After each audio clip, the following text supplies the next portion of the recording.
Hey guys, about to work out. Just want to share a thought for my people pleasers out there. Honestly, I just want to get to the point. There's no point in people pleasing.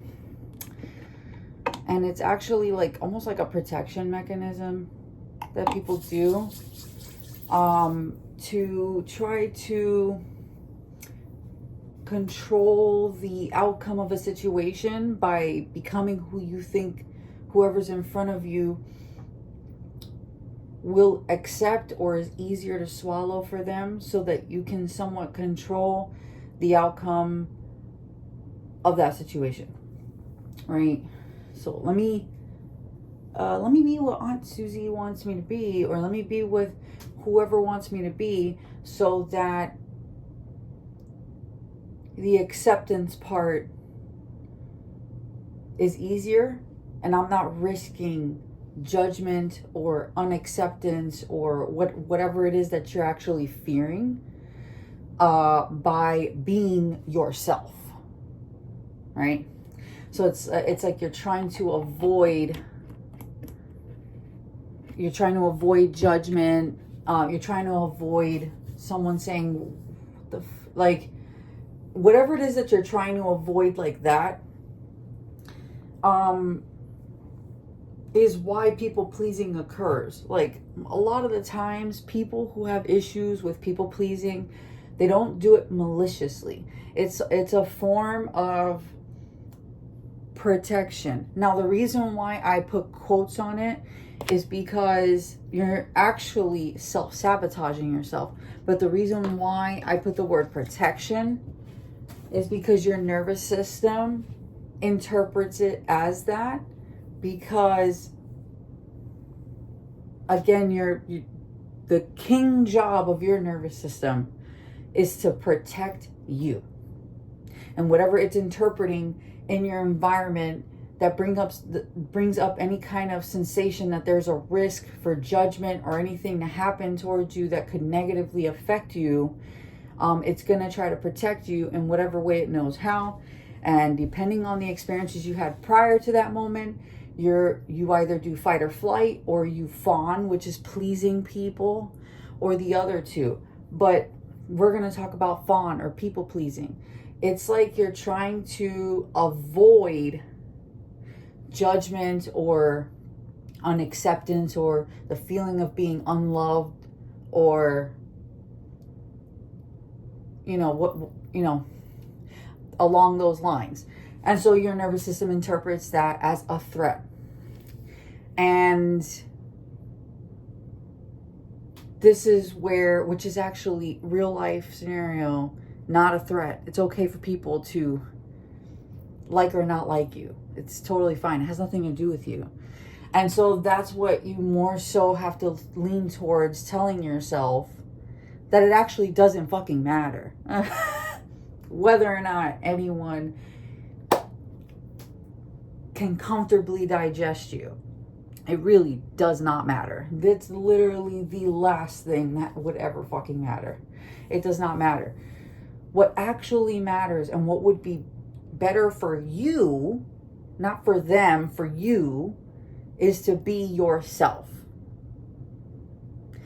That solves two things. You being yourself starts to reassure your nervous system that it is safe to show up as you.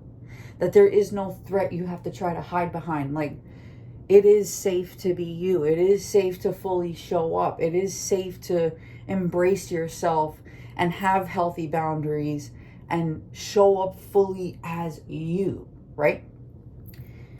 But it also knocks out the other stone of whoever is not okay with that. Boom. Now you can start knocking out who can be around you and who probably shouldn't. And start placing people where they actually should be in your life, if at all. Like, if it's not someone you totally want out of your life or can totally have out of your life, when you start showing up as yourself, then that's where that clash happens. Right there where that clash happens, that's where you need to create healthy boundaries. Because if not, all you're going to do is revert back to pleasing them to stop that crash. But the actual answer to that crash is to put the boundary between it. And let them crash with that fucking boundary, and now it doesn't affect you. You can continue to be who you are, truly, and live for you, and actually honor yourself, and get somewhere with yourself, and stop abandoning yourself for the sake of other people, which is, who the fuck are they? You know, like, you can start honoring you, showing compassion to you, allowing yourself the space to be bigger than whoever can digest it around you. And if you finally taking up space with your existence bothers anyone on the sides of you, again, boundaries. Okay, maybe you shouldn't be that close to me. Maybe you need to be over here. Maybe I need to place you here. This is where you start to play chess and not checkers with your life. You start placing the pieces where they actually belonged so that you can now expand and be big and be who you are fully, and you're free. Because the people pleasing is like this. And you got people here, here, here, here, here, here, here. And you're fearing and trying to be whatever they want you to be so that you can avoid, it's a little box. You can't just expand and be who the fuck you are. And honor yourself, and heal where that comes from, so as to nip it in the bud and start playing chess. That person probably shouldn't be this close to me then. You have inner circles, you have the outer circles, and then you have people who no longer are in your life. And then you take those chess pieces of the people around you and place them on their proper circles so that it nurtures you and your ability to expand and be who you fully are and evolve into your own personal power. You go from trapped to empowered. And let me drop you a little pro tip here. Other people's opinions of you have nothing to do with you. Here's why I say that. Okay? I'm going to say that again. Other people's opinion of you have nothing to do with who you really are. It has to do with their projections of who they think you are. And those projections of who they think you are, before we even get to here, when we're going right here, we're talking about their experiences, who they are, what they've seen in life, what they've not seen, what hurt them, what didn't hurt them. Like, all of that goes into them creating a version of you that they think you are based on what their shit is. Not who you actually are. I show up fully as me no matter where the fuck I go. And no matter what, there's always going to be a small level of projection from other people onto me based on who they think I might be. We're talking people that don't know me, like I'm just out. Based on who they think I am, which is based on their shit. Their experiences, their life, their triggers, their traumas, their healing, whatever. Either way, there has nothing to do with who the fuck I really am. And so no matter what, to some degree, other people's opinions of you are going to be jaded by their own perspectives, which comes from their own lives, their own nervous systems, their own triggers, their own everything. The only way to really start seeing someone for who they really are is if the person looking is also doing inner work so that they can better understand and be aware of what affects people. And two, they've known you long enough to see a steady pattern of whoever you are. So even then, that can still have a small gap of jadedness from, like, again, who they are and how they feel and what their beliefs are and their experiences and etc. So for you to finally get to a place where you can expand and be who the fuck you really are, and actually walk in your personal power and be able to walk into a room with your chest up, chin up, head straight, and be who you are, is to work on that protection that your nervous system keeps doing as a response to that feeling of fear of judgment, fear of certain outcomes, fear of what people might say, fear of all of those things. That's the actual root of that. And then from there, get to the root of what caused that. Where did that come from? What happened? Was I embarrassed in school? Did my parents embarrass? Like, what happened? What happened where you started to feel like it was safer for you to be comfortable to other people and not to yourself?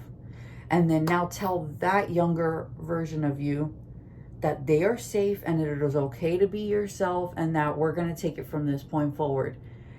And helping your younger self heal, your inner child heal from that, will also in turn solidify the healing in you when it comes to that. And you will see progress over time if you really do it intently. Okay? With intention. Actually mean it. So if you do that, you will start to see changes. You will start to see yourself feeling more comfortable being yourself. As you do that, I recommend, like as you're doing it, each step of the way, to reassess your boundaries.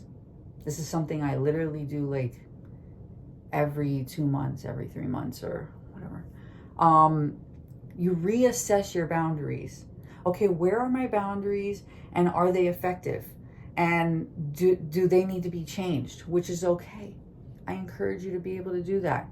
So if a boundary, if someone is showing that when you show up as your full self, that they encourage it, they support it, they don't try to change it or tear it down or anything like that, then maybe that boundary could be pushed a little bit closer and let that person get a step closer. And opposite for vice versa. If they start showing resistance towards who you are and start questioning you and what is this, and or showing non-support or being against it, then you take that boundary and you push that person to the next outer circle. If they keep going, then they're going to get pushed out. That's another thing with boundaries, is you have to stick to the consequences. If you say to someone, you're asserting the boundary, you're saying to them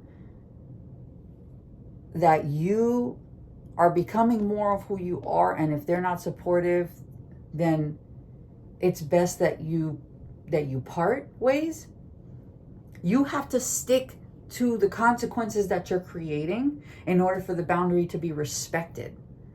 Okay? And then for you to in turn better respect yourself. Because those boundaries are there to protect you and your ability to be who you fully are. So they're like the gateway. It's not to keep people out, but it's showing people where the door is. And if they can't comprehend that, they will not find that door. It's as simple as that. Doesn't mean now I'm going to give you access to me so that you can figure it out. No. There's the door to that boundary. Here's the other door to this boundary. This is how I want people to show up in my life and support me for me.